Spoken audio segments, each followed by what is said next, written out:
Welcome to Amplify with Amanda Sapp, the show where we elevate powerful voices, bold leadership, and purpose-driven impact. I'm your host, Amanda Sapp, and today's conversation is about building economic power, preparing the next generation, and creating systems that change lives locally and globally.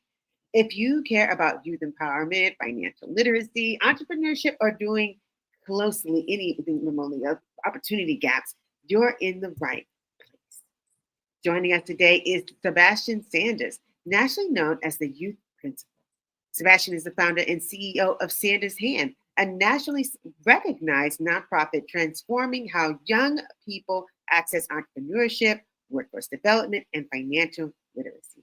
Based in Houston, Sebastian has spoken to over 100,000 students worldwide, empowered 5,000 plus youth and college students, and generated more than $2.5 million in economic impact across the U.S. and abroad. His organization is one of only 10 in the state of Texas officially recognized by the Texas Education Agency as a career and technical student organization, helping bring youth entrepreneurship directly into public schools. His work also spans internationally through Sanders Hand, Ghana, and the Juanita Sanders E-Learning Center, expanding digital access and opportunity across continents. Sebastian is also a best-selling author, TED Talk speaker, business strategist, and the host of Money Mondays, helping leaders to turn vision into sustainable impact. Sebastian Sanders, welcome to Amplify with Amanda Sapp. Thank you so much for having me. I am so glad to have you on with me today. And you have really been moving and shaking. And again, I want to say congratulations to you on the Sanders Hand, and is now one of the 10 organizations in Texas recognized by the Texas Education Agency. What an accomplishment. Congratulations to you. Thank you. Thank you so much. It's when things happen, it happens on accident. And becoming a CTSO was something, that I honestly thought was far-fetched, and so for us to have that is just a truly testament of God and faith, and the great work that we're doing here in Texas. Now, when you say it happened by accident, we can't just go over that. I need you to share just a little bit more about how this accident came about. hmm You know, my whole career, I've tried to build off of relationships and networking strategically. So I've always made sure that if we have a target audience, target goal, and the niche that we want to target, I try to network with others in that area, and we just start reaching out to the Texas Education Agency and really just connected with more CTE leaders across the state. And by accident, we came across somebody that was in the CTE department at the TEA. And Miss Erica, she liked what she was hearing about the organization, and she invited us to actually come in and kind of pitch our organization and our program to the CTE leaders across the state. And that's what really built that relationship. So before we even became a CTSO and applied and all of that, we were already kind of building a relationship with them a year in advance. And it came off of a direct message. And so for me, I always make sure that I'm doing outreach, connecting with others, and just stumbled upon that opportunity. Didn't even know exactly what a CTSO was. Going back my high school days, I remember we had DECA, FBLA, and those organizations. But I really didn't know the ins and outs of it until we became one ourselves. And so it was one of those opportunities where I think we're at the right place, the right time. But God put you on the path for the certain people. And I think it all started when we hired a consultant to come in and help us rebuild the program. And she was basically telling us, hey, you're aligned to CTE. Once she kind of put that fire under us, that's when I started to do a lot of homework and get integrated into CTE and understand what it meant. And that's honestly how we got put on this track to become one of the CTSOs here in the state. Can we talk a little bit about how you've been able to form the trust that you have with your partners that you do?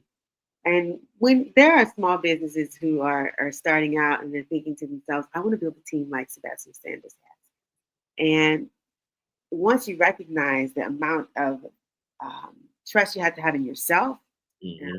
that what you're going to build is going to work, whether you know how to do it or not. You've said a couple of times just in the short time that I've spoken with you just in this interview, how maybe you didn't know something at first, but that didn't stop you from moving forward in that capacity, in that dream, and wanting to learn more.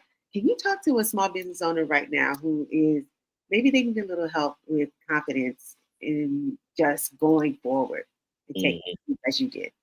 Yeah, confidence is extremely important in business. And honestly, it took me about 6 years to get to a point to where I feel comfortable walking inside of a room and a proposal and a boardroom and saying, hey, this is our program, this is what we do, here's our magic number. Um, you know, it took me a while to get there, but I always tell business owners, you have to try. And you have to try so many things until that one thing sticks and it hits. But a lot of times we're so discouraged to try because we're so afraid of somebody telling us no. The worst thing that a person can tell you in business is no. And that's completely fine. But you also have to look at it from the numbers game. If you're applying to 10 grants a year and you get 9 denials and you get one grant that you won and you're satisfied with that one grant, but you got 9 denials that make you feel a certain way, you didn't give yourself a large pool of profit of probability. And so what I look at it is everything is about a numbers thing. So if I'm going into business and I'm trying to win something, I have to give myself a fighting chance, which means I have to do a little more work to put myself in a better position. And so, that's really what helped me build confidence in knowing that I'm not just applying to 10 grants a year. Maybe I'm doing 50 to 60. Now I'm giving my organization a better chance to win at least 10 of those grants. And if you can win at least 10 out of 60, 10 grants can equal or amount to maybe 100,000 of the dollars that you want, right? So now you have hit your bottom line of revenue that you needed, and now you're a six-figure organization. But these things start when you start to build operations and metrics within your business, whether that's a nonprofit or a for-profit. So in order to build confidence, you really have to spend time and building a strategic plan that's achievable.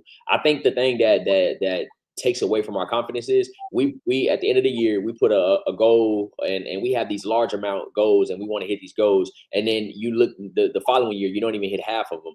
But a lot of those goals that you were trying to hit were so large because you wasn't building in increments. And so I had to stop trying to go for the big goal and knock out incremental goals that can get me to the big goal. So now I'm making progress along the way and I can actually see my progress. If you're not able to see that progress along the way as a business owner, you don't know exactly where your organization or your business is trending. And that's something that I had to learn the hard way because I was always looking at the end goal. No, success is a journey. Enjoy the journey along the way because you're going to have some small wins that's going to lead into a big win. So now, I think about those $5,000 grants, those $10,000 grants, or those contracts, or even events that we've done for free. We've been able to build so much off of that has turned into something larger. So now I have confidence in the program or organization to where I can say, hey, maybe we may not necessarily do the numbers or projected that we're going to hit on this specific project, but that's going to lead into something larger down the line.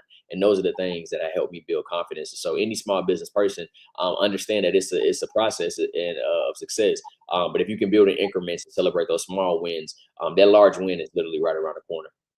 I love that. I love that. I love what you said about success being a journey, and it's the small wins and celebrating that, or at least recognize that you will have those small wins, but those are accomplishments too. Yeah.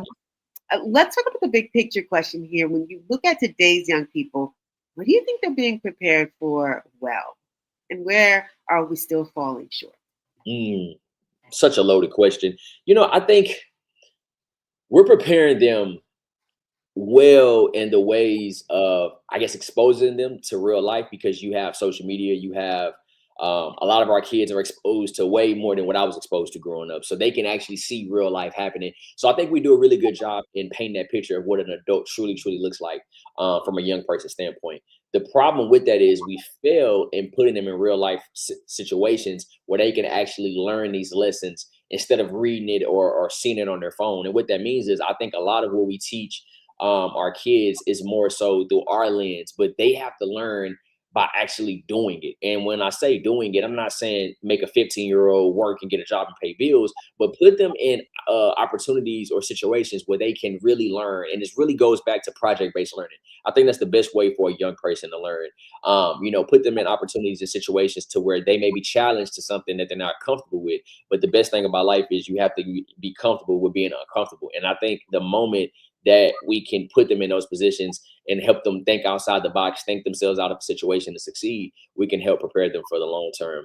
Another thing that I think we fail our students is we're preparing them for a workplace that is a bit outdated. You're preparing them from something that has worked 15, 20 years ago, but a lot of that has changed, right? And so we're preparing them to go into the workplace, not understanding how they communicate. They communicate way different than we do. we don't understand sometimes how they communicate. And sometimes we often are clashing because we have two different communication styles. And when I say we, I'm thinking of the older generations and the present generations. And so I think, we have to do a better job in understanding we have to meet them where they are. They're not going to come inside the workplace polished 100%. They're not going to come inside the workplace understanding how to do certain things that we did 10 years ago because everything is changing. They are literally communicating everything via online, social media, direct messages, videos. They learn a lot faster. They're more tech savvy, and we bring them in the workplace, and we want to change everything that they have done for the past 15 years in K through 12. That's where I think we go wrong at. We have to re-strategize, bring it back to the root cause, and figure out how do we meet them where they're at. But at the same time, how do we show them certain things so they can be a better young professional? So I think a change, not in education, but I think a change in the approach of education is on the horizon. And I think that's something that, a lot of education leaders are doing right now.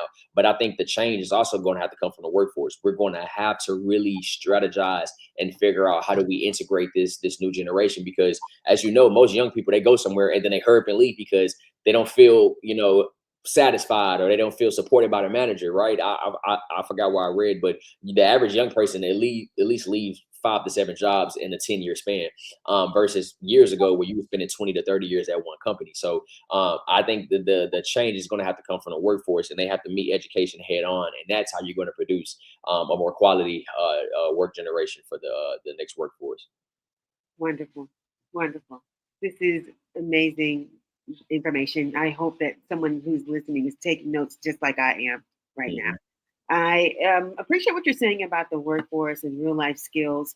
Could you tell me a little bit about some of the programs, job opportunities that Sanders Hands has for young people who are in search right now? Yeah, so at Sanders Hand, our Young Billionaires Club is our flagship program. It is a business incubator for students ages 12 to 25 to learn business financial literacy training. So the whole goal of what we do is we want to help youth become financially stable. And we feel that the best way for our kids to learn not only entrepreneurship, but also learn how to produce life skills that you can use to be successful in the workforce is best taught through business, right? And especially entrepreneurship. So we build business from the ground up. Usually it's a 6 to 8 week program. And there's two ways our kids enter the program. You can enter as an independent student, which can be an after school program or a summer program or a program that's hosted at your school, or you can join a local chapter at any of the public education schools here in the state of Texas, where you join the CTSO route. It's the same outcome. It's the same opportunity. It's just taught in two different formats. And our kids, they learn marketing, entrepreneurship, financial literacy, supply chain operations, all of those essential skills that you need to be a successful entrepreneur. We teach you, and then the opportunity and the goal is you graduate out of the program in a pitch competition where you actually pitch your business for real life funding. So not only do you get the education from us, but we also provide access to capital.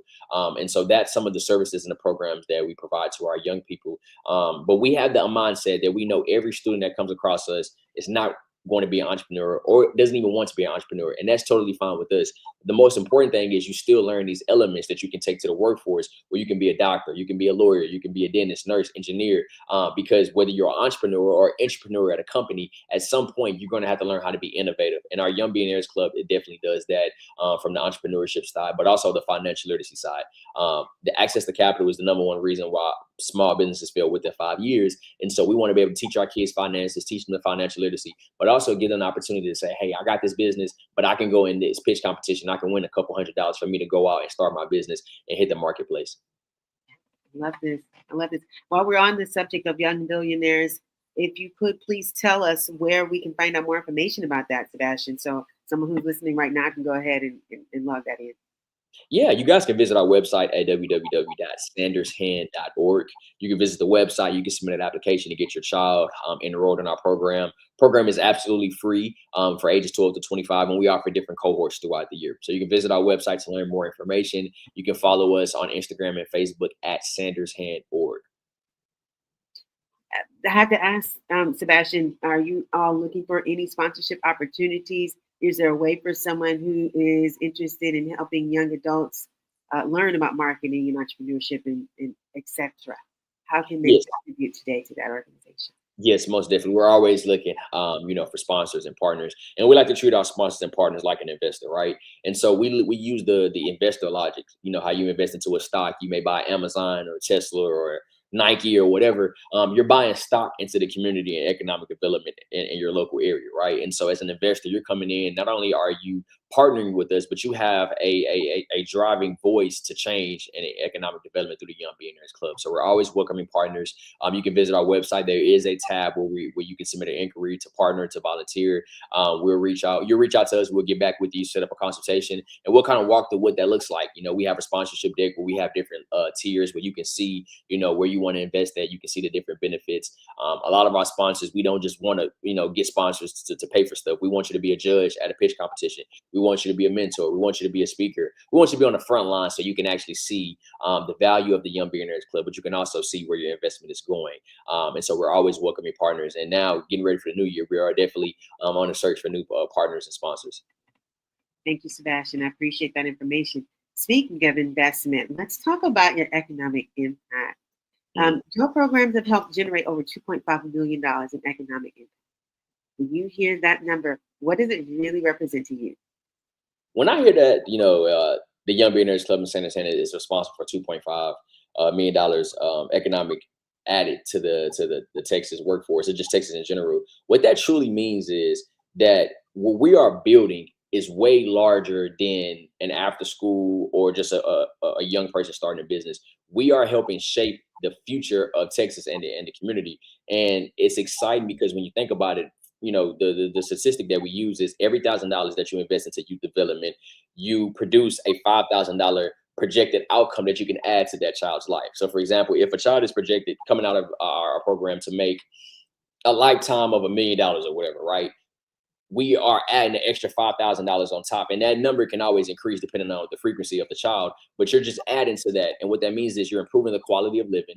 You're giving that child an opportunity to make more money. That way they can serve their family. But then you also think about what that does to the local economy. If that child, he or she goes out and starts a business, and that business grows to be a 6-figure business in Houston, Texas, that business is generating income, but it's also employing people. So you got to think about the people that's going to fall under that umbrella. And it's just an everlasting opportunity that just keeps on growing and growing. And so what we're doing is, we're helping shape the economy, but we're also building a community of youth entrepreneurs that's going to be driving the workforce in the next 10, 15 years here in Texas. These are the next wave of decision makers. These are the next politicians. These are the next doctors, lawyers, engineers, and entrepreneurs who are going to be a contributing member to society. And so what we're doing is helping shape that by adding value to that. And it's truly a remarkable thing to do. But it's also very exciting because 15 years from now, who knows where our students are going to be, especially the type of students that we can get. Our trajectory of our kids, man, they're going to be doing some amazing things that's going to be bigger than what I can even imagine. And so that's what that means when I hear that statistic. Are there any stories of success from one of your young adults or young leaders that you could share with us today that comes to mind? Yeah, I think our most recent student, he was actually on the news with me a few weeks ago. His name is Philip Alexander. He has Little Field Cookies. He is funding his dream of going to pilot school. This kid is 12 years old. He has a cookie business. He does pop-ups all over the city. He's a vendor at different events. So professional, has a website, has an email subscription. He even has his whole neighborhood buying his cookies. He was telling me his teacher buys his cookies. And he speaks so well, and he's so dedicated about the business. Like he was telling me about, he's learning how to do social media. He's learning how to do AI to create his Instagram captions. And I'm just listening to this kid. He's 12 years old. And, just seeing him is very exciting because he realized he wanted to go to pilot school at a young age. But then he also realized how expensive that could be. Instead of waiting on an opportunity to maybe get scholarship get later down the line, he's getting ahead of the curve and said, I'm going to start a business to help fund my dream. And that's really why we do entrepreneurship. We start a business to serve people, but at the same time, we also do it because we have a dream, right? And we want to achieve certain things. And to see a young person at a young age say, I want to do this, so I'm going to, create this to fund this. It's truly remarkable. And that just goes to show you all our kids need is a platform and opportunity. And when you give them that, the sky's the limit. Let me ask you, how long do you walk with a young person in their entrepreneurial journey as they're kickstarting and they're learning marketing and then sales? How long do you walk with them in this process? Or is this something that they can choose to maintain in a relationship with you guys? Yeah, great question. So, honestly, it's a mixture of both because a lot of our kids, you see early middle school students, so they're so excited and they start the business, but then they can be overwhelmed with just regular life things and actually being a business owner. So typically, the way we look at it is, we spend that time with you, which is typically anywhere from 6 to 8 weeks. After that, we have an open door policy to all of our students, where you can always come back for mentorship. We can always hire you and bring you in to use your services for you to get extra income. We allow a lot of our students to come back and be mentors, and partners with us and come back to the programs and teach lessons. So it's an open door policy to where you're not just coming through the program, you graduated, and we don't hear from you. Our whole thing is we want to be able to be there with you on your journey from now into forever until you say, hey, I don't need you guys anymore. And so I think that's important because entrepreneurship is hard. It has a lot of ups, but it also has a lot of downs. And I think if you don't have somebody to go to talk to get some support and help, that ultimately you get turned off in entrepreneurship. And that's why a lot of people end up leaving because they can't get through the hard times. My thing to all of our students that come through the program, whether you see me all 6 weeks or not, just know that if you ever need us to be a support and whatever we can do to help you out and get you to the next level, that's what this program is all about. We don't want to just create an alumni that we call on whenever we need them to do certain things. We want this alumni to be very strong to where you say, hey, Mr. Sanders, hey, I got this business. I'm trying to do this event, but I need somebody to come in and be a partner. If we can do it, we'll definitely do so, and vice versa. If we looking to hire photography, why not just go in our alumni bucket and pull one of our students and say, hey, we want to hire you to come back and do an event for us. And so, we want to walk that journey with our students, but we want to give you the flexibility to say you need that support and help because we don't want to overwhelm them because a lot of our kids are overstimulated. They're overconsumed with social media, TikTok, Instagram, their friends. They have so much going on to where they have so much going on where they can't necessarily breathe at times. And we don't want to add to that. We just want to be that support system to say, hey, whenever you want to get this business off the ground and get to the next level, just know that you have the Young Billionaires Club behind you 100%. Mhm. I want to touch a little bit about financial literacy. Mhm. If you could change one thing about how we teach money to young people, what would it be? I think the biggest thing with money is the mindset. I think a lot of kids go thinking about money. They go into thinking about money scared. And I say that is because when you deal with students that come from an impoverished area, a lot of times the conversations around money and the mindset around money is very negative, right? And that's because we learn a lot of things from our parents. Children are impressionable, so whatever they hear or see, they're going to pretty much emulate at some point. And I think a lot of times the mindset of money, we don't like it, we're scared of it, money is evil. But I think if you can rewire that child's brain and to think of money as a tool and to use it in certain ways that can help provide a better quality of living and use it as a resource to help you improve or whatever you want to do in life, I think we can have more of our students more open to money, right? Because I've been in sessions where we start talking about money and then you can automatically see that child get turned off because they think, oh, I can't make $1 million or I can't make $1,000. But you can do anything you want to if you put your mind to it. But you have to have a wealth mindset because our kids are super smart. They know how to make money. They know how to do certain things. But when it comes down to the mindset of it, a lot of times they're scared, right? Because it feels so far out of reach. You're telling a 13-year-old, hey, you can be a millionaire at 20. They're looking at you like you're lying. That there's no way I can do that. But then if you paint the picture for them and you show them young people doing certain things across the world, they start to understand it a lot more. But if you paint that picture of them understanding money is not necessarily what you think it is, you have to rewire your thoughts. I think you can produce a better outcome when it comes down to financial literacy. So that's the biggest thing I'll change is the mindset around money. You can't have a wealth mindset or you can't want wealth with a poor mindset. It's just not going to work because you're always going to have a negative connotation towards it. I love this. All great nuggets that you're sharing with us today. And now, speaking of changing the world, your work now extends to Ghana through the Amanda Sanders e-learning center.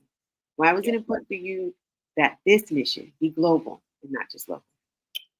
Honestly, the global expansion was another thing that just happened by accident. We got somebody that reached out and was asking about a sponsorship, and usually we get a lot of spam messages, but this one felt so real, and it felt very divine. And when we made that connection, we instantly built a relationship. And I think the reason why expansion is important and going global is important because there's a child every community that needs your support, right? No matter the race they are, no matter where they live, no matter what country it is, there's a child somewhere that needs the Young Billionaires Club because the Young Billionaires Club is going to change their life somehow, some way. And so when you start to think of it like that, it changes your approach in the way you build, because of course you want to take care of home, Houston, Texas. We want to do all of those things. But at some point you're going to grow, and maybe you outgrow where you're from, right? Maybe you get to a point to where, Houston is grown so much, and you've done so much in Houston, to where maybe you need to expand and service other students. And so for us, expansion is all about, how do we build a model here? How do we build a blueprint that's successful? And then we take that to the next place and we do the same thing from the ground up. And so I think, at some point, every entrepreneur, every business owner has to evaluate and think about, what expansion looks like. Do we have an expansion model? Is our business set up to be expansion? Because sometimes, you may not have an expansion model, right? You may have a mom and pop store that's really successful in your town, and that's completely fine. But what we're doing is if we want to service youth ages 12 to 25, there's young people are everywhere. They're not just in Houston. So how do we build something to serve these kids, and really create change across the world? Sebastian Sanders, I really appreciate you for joining me here today on Amplify with Amanda Sapp. As we are wrapping this interview up, I need you to give me 3 words that describe Sanders here. Oh, wow. I would say innovation, uh, change, and economic. I think those are 3 words that can describe us: innovation, change, and economic. Really appreciate you, your time, your energy. If you can for us, please also tell us how we can find you. If there are any events or programs or initiatives that we need to go ahead and sign up for today, share that with us right now for me, please. Yeah. Well, actually, next week we're kicking off the new year. We're having a happy hour at the Friends Restaurant and Lounge in Rice Village. It's free to the general public, and we would love, for anybody to come by, learn more about the program, meet our program coordinator, and hear me talk about a few things that we're looking forward to 2026. So we definitely have that on the horizon. We are getting ready for a pitch competition that we'll be doing for community college students, sponsored by one of our New World partners at the NACE National Association of Community College for Entrepreneurship. So that's coming up this spring. We have a $5,000 pitch competition that we're working on.